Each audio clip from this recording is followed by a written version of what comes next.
Now, over the past few months, I've been doing character studies of the women in Matthew's genealogy of Jesus. And up to and including Ruth, I was making steady progress. Before going on to Bathsheba, the next woman on that list, I felt the need to do some groundwork because her story contains some very sensitive and challenging subject matter. Sexual abuse. And to be honest, maybe I've been shying away from dealing with that topic. The groundwork I've been doing has been about Ruth's great-grandson, David, who has a prominent place in the lineage of Jesus. The groundwork is about David because he was Bathsheba's abuser. The last time I talked about the Psalms being a window into David's soul, revealing his most profound thoughts and deepest longings.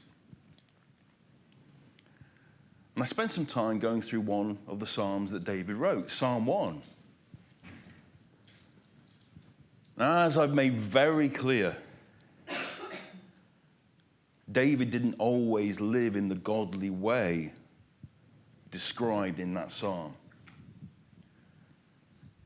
There were times when he walked in wickedness and sin. There were times when his behavior was downright wicked. However, I drew our attention to the deeper meaning contained within Psalm 1. It describes a person who is blessed. That is the person who is made right, who has been made right with God by having all their wickedness and sin forgiven. Forgiven. But forgiveness comes at a cost. Forgiveness comes at a cost. A far greater preacher than I once said, forgiveness always comes at a cost to the one granting the forgiveness. Forgiveness always comes at a cost to the one granting the forgiveness. While forgiveness is a gift to the one being forgiven, it requires a sacrifice from the forgiver. And that's what I'd like to talk about this morning. The cost of forgiveness. The cost of forgiveness. Now, next time, I will be doing a character study on Bathsheba. I will be moving on. Now, I may have to preach next week during the youth service, so it won't be then, but I promise it will be next time. But what I'm going to talk about today does have a bearing on her life. And it is part of the groundwork that is building up to dealing with this topic of sexual abuse in the Bible. Now, Old Testament narrative, I love Old Testament narrative. It's full of seemingly incidental details that turn out to be heavily loaded with significance. Facts that on the surface, like the verse that Keith read this morning, facts that on the surface seem trivial, sometimes prove to be forewarnings of momentous events, sometimes seismic events. And one such verse is the one that Keith read from the historical book of 1 Chronicles. And I'll read it again. In the spring of the year, when kings normally go out to war, Joab led the Israelite army in successful attacks against the land of the Ammonites. In the process, he laid siege to the city of Rabbah, attacking and destroying it. However, David stayed behind in Jerusalem. David stayed behind in Jerusalem. And this apparent matter-of-fact verse is actually signaling future episodes in the life of David that are deeply consequential. One of those episodes involves Bathsheba. The words David stayed behind in Jerusalem are particularly relevant to her experience, as you'll find out. They also have a significant bearing on the unusual events I'm going to preach about this morning. Now, God gave King David a string of military victories against the pagan nations surrounding Israel. And during many of the battles that Israel fought, David was found on the front lines, fighting shoulder to shoulder with his men. However, during one fateful battle, he was almost killed. I say almost because that's an important word, almost. He wasn't. He wouldn't have been. But on the surface, he was almost killed by a Philistine of immense strength and power called Ishbi-Benob, who happened to be related to none other than Goliath, the giant David defeated as a young shepherd boy all those years earlier. And noticing that David was exhausted and seeing an opening, Ishbi-Benob went after David, wielding a spear with a huge shaft, which was about 5 feet long, and a bronze head weighing 3.5 kilograms. And before the Philistine giant could land a killer blow, he was brought down by David's nephew, Abishai, who ran to his uncle's rescue. Fearing for his life, David's men sat him down and said, "Never again will you go out to battle with us. Never again will you go out to battle with us, so that the lamp of Israel will not be extinguished." And unlike the confrontation he had years before with Goliath, David's encounter with this other giant, Ishbi-Benob, seems to have signaled a turning point in his life.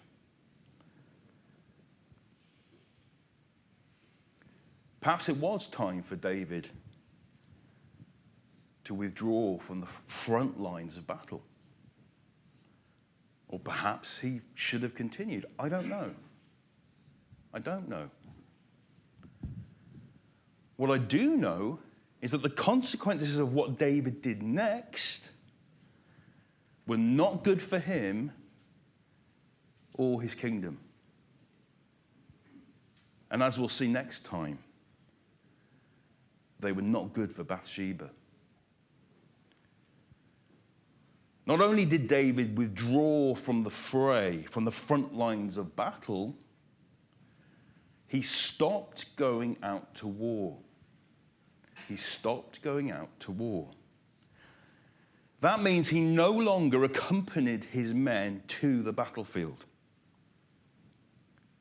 The king's tent was no longer pitched in the battle camp. He was no longer present to lead and inspire his men.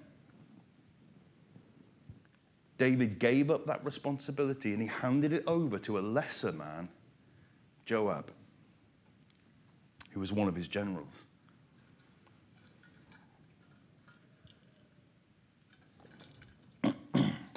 Now, Psalm 78 tells us that God chose David to be a shepherd. He chose a shepherd boy to be a shepherd. Not a shepherd of ewes and lambs, as you'll see when I read this verse. He chose his servant David, calling him from the sheep pens. He took David from tending the ewes and lambs and made him the shepherd of Jacob's descendants, God's own people, Israel. He cared for them with a true heart and led them. He cared for them with a true heart and led them with skillful hands. Until he didn't. Until he didn't. Shepherding God's people, much like shepherding sheep, involved both leading and protecting them. And when David stayed behind in Jerusalem, he stopped doing both of those things. And what David did reminds me of something the Apostle Paul said to Timothy. He said, share in suffering as a good soldier of Christ Jesus. You know, that's my baptism verse. It's my baptism verse, that one is. I just remembered that. Share in suffering as a good soldier of Christ Jesus. Soldiers don't get tied up in the affairs of civilian life, Paul said. For then they cannot please the officer who enlisted them. They do not get tied up in the affairs of civilian life, for then they cannot please the officer who enlisted them. Of course, Paul was urging Timothy to continue fighting the spiritual battle Christ had called him to, even when that meant enduring great hardship. But when David opted to stay behind in Jerusalem, not only did he renege on his responsibility as Israel's kingly shepherd, he stopped fighting the spiritual battle God had called him to. He stopped fighting the spiritual battle God had called him to. And again, that becomes particularly relevant when we talk about Bathsheba. Instead of roughing it with his soldiers, sharing in the hardship they endured,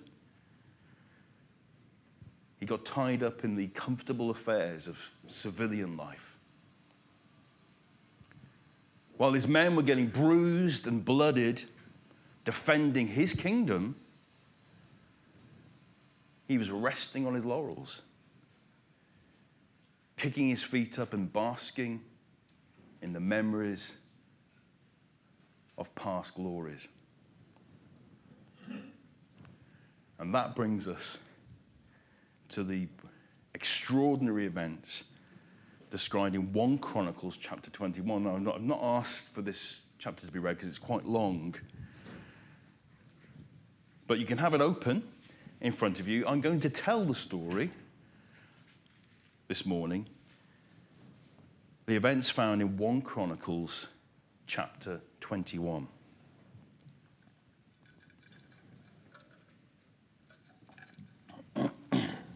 And the picture we get in 1 Chronicles chapter 21 and the parallel account, which is very similar, which is found in 2 Samuel chapter 24, is that God was angry with his people because of their sin.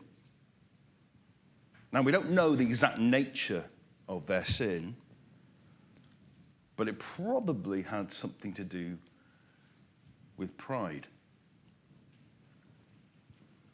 And as a consequence of their sin,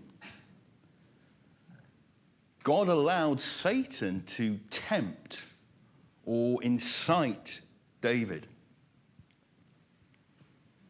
And this resulted in David ordering his commanders to take a military census,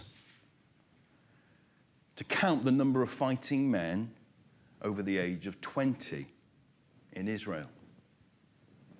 Now, even Joab, David's general, knew that taking a census without God's express command would bring guilt on Israel, or add to the guilt of Israel. And he desperately tried to dissuade David from this course of action. But his protests fell on deaf ears. And in the end, Joab very reluctantly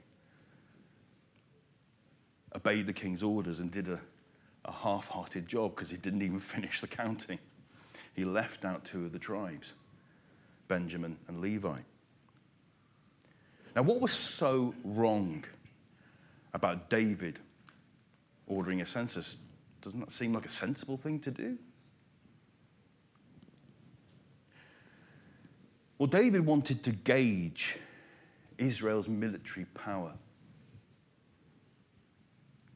His actions betrayed an arrogant, self-sufficient attitude towards Israel's future success. He was no longer trusting in God to give him victory. His faith was now in the strength of his armed forces. The shepherd boy who once stepped into the valley of Elah with the military prowess of a sling and 5 stones was gone. In his place was a proud, cynical, and foolish man relying on his own strength rather than God's. Are we sometimes like David? Are we sometimes like David? I know I am. I know I am. How often do we rely on our own strength or look to our own capabilities rather than God's?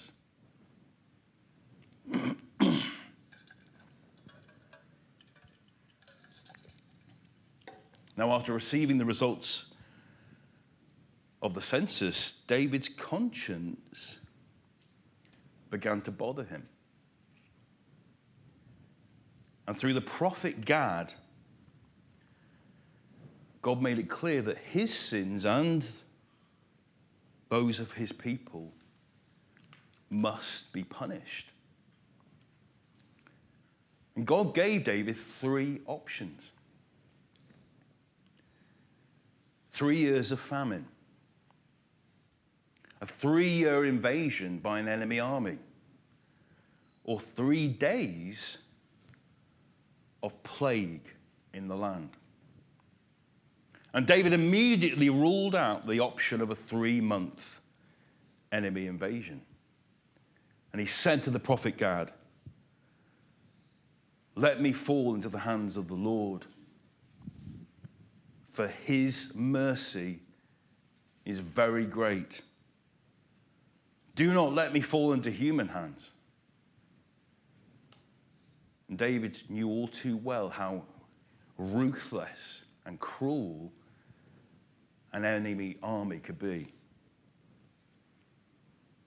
And it's at this point David remembered what God is like. He remembered that God is merciful, gracious, and willing to forgive sin. He knew that the best place to be was in the hands of God. Because unlike men, God is merciful. When a celebrity makes a mistake, perhaps by offending people with a social media post, what happens? What happens? Do they receive mercy? Are they given a chance of redemption? No, they're cancelled, aren't they? They are immediately cancelled and their working contracts are terminated. And there's normally no way back for them. When we've sinned against God, the creator of heaven and earth, when we've offended him, he doesn't cancel us, even though he should. He doesn't cancel us. He is merciful and gracious and willing to forgive. So David chose plague as a punishment. And 70,000 men died. When the initial plague was over, God sent an angel of death to wipe out the city of Jerusalem. But just as the angel was about to destroy it, God relented and said, "Stop. That is enough. Stop. That is enough." And at that moment, the angel was standing by a threshing floor belonging to a man called Araunah, the Jebusite. Now, we've encountered threshing floors quite a lot in recent sermons. They were flat, stony surfaces, often located on the top of windy hills. They were used to separate valuable grain from useless chaff or straw. And this was done by throwing both up into the air, which allowed the light chaff to be blown away, to be lost into the wind, whilst the heavier, the precious grain fell to the ground and was collected. Why was this angel of death standing by Araunah's threshing floor? I told you this was an extraordinary passage. Because it was a place of separation. Because it was a place of separation. In the Bible, separating wheat from chaff is symbolic of God's judgment. The righteous, the wheat, are gathered to God. But the unrighteous, the chaff, are lost forever. As David looked up towards Araunah's threshing floor, he saw God's angel of death with his sword drawn. It must have been terrifying. He saw God's angel of death with his sword drawn, reaching out over Jerusalem, poised, ready to strike. And it's at this moment that David remembered the calling he'd forgotten when he opted to stay behind in Jerusalem. It's at this moment that he remembered the calling he'd abdicated from. It's at this moment that he remembered what God had called him to be: a shepherd, to lead, care for, and protect his people. Now, as a young shepherd boy, David didn't hesitate to put himself in harm's way in order to protect his flock. And sometimes that meant getting in the way of hungry bears or ferocious lions. And with his shepherding instinct restored, David cried out to God, I am the one who has sinned and done wrong. But these people are as innocent as sheep. What have they done? Oh Lord, my God, let your anger fall against me, not them. Of course, we know that the people of Israel weren't as innocent as sheep. As I said earlier, God was angry with them because of their sin. But David's words here point ahead to Jesus. They point ahead to the good shepherd who laid down his life for us, for his sheep.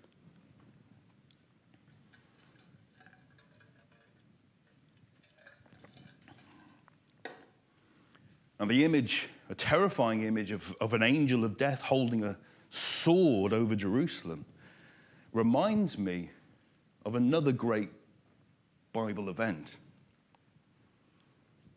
It reminds me of Abraham holding a knife over his son, Isaac, poised, ready to strike him on top of Mount Moriah. What did God say to Abraham? What did God say to Abraham? He told him to stop. He told him not to harm the boy. But a sacrifice still had to be made. A sacrifice still had to be made. Who provided that sacrifice? God provided a ram caught in a thicket that took Isaac's place. Do you know where Mount Moriah is? Where God provided that sacrificial ram to take Isaac's place. Do you know where it is? It's exactly where the angel of death was poised to strike Jerusalem. It's exactly where the angel of death was poised with a sword to strike Jerusalem. It's where Araunah built his threshing floor. And just as God provided a way for Isaac to escape the knife, he provided a way for Jerusalem to escape the sword. And God instructed David to build an altar on the site of Araunah's threshing floor, where burnt offerings could be sacrificed as payment for sin. And Araunah offered to give David his land for nothing. Bear in mind, Araunah is witnessing all of this. Araunah can see this angel of death. And Araunah offers to give his king all his worldly goods.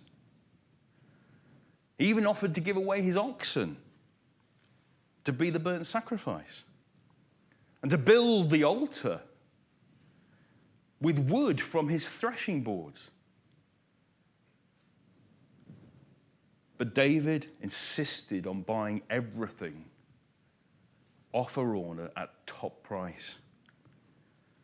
He said, I will not offer to the Lord what belongs to you, or offer a burnt sacrifice that cost me nothing. That cost me nothing. So it was there on a makeshift altar, built on a farmer's threshing floor, that God's righteous anger against sin was satisfied and forgiveness was made possible. And I'm coming back to that statement I made, that quote I repeated earlier. It was there that peace was made between Israel and God. It was there that God's mercy was shown to a wayward and neglectful shepherd who forgot his calling. And the Lord spoke to the angel of death, who then sheathed the sword of judgment and put it away. And about 1,000 years later, not very far away from where Araunah's threshing floor had been, a different kind of altar was built. This altar wasn't built with wood from threshing floors. It was most likely built from 2 pieces of scrap wood. One used as a vertical post, the other as a horizontal crossbeam. In Hebrews chapter 13, the cross upon which Jesus died, upon which he was crucified, is described as an altar. It's described as an altar. It's described as the altar that we have.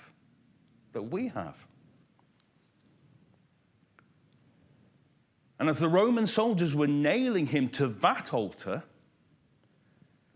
Jesus prayed, "Father, forgive them, for they do not know what they are doing." Jesus was echoing David's prayer. "O Lord my God, let your anger fall against me, not them. Let your anger fall against me, not them." And it did. And it did. All of God's anger against your sin and mine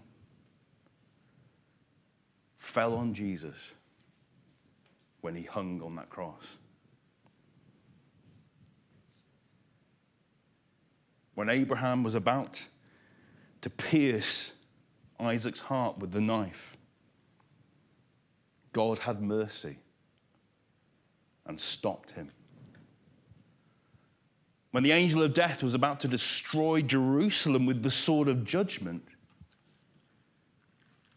God had mercy and it was sheathed. But on that altar, on the cross, there was no mercy for Jesus. There was no mercy for Jesus.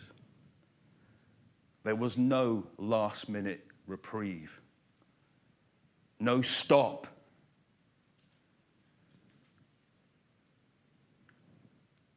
God didn't hold back from striking his one and only Son. Instead, God said, "Awake, sword, against my shepherd, against the man who is close to me, the man who is my son." And it was there that Jesus, the good shepherd, laid his life down for us, his sheep. It was there that Jesus paid the terrible price that made forgiveness possible. Remember, forgiveness always comes at a cost to the one granting the forgiveness. Amen.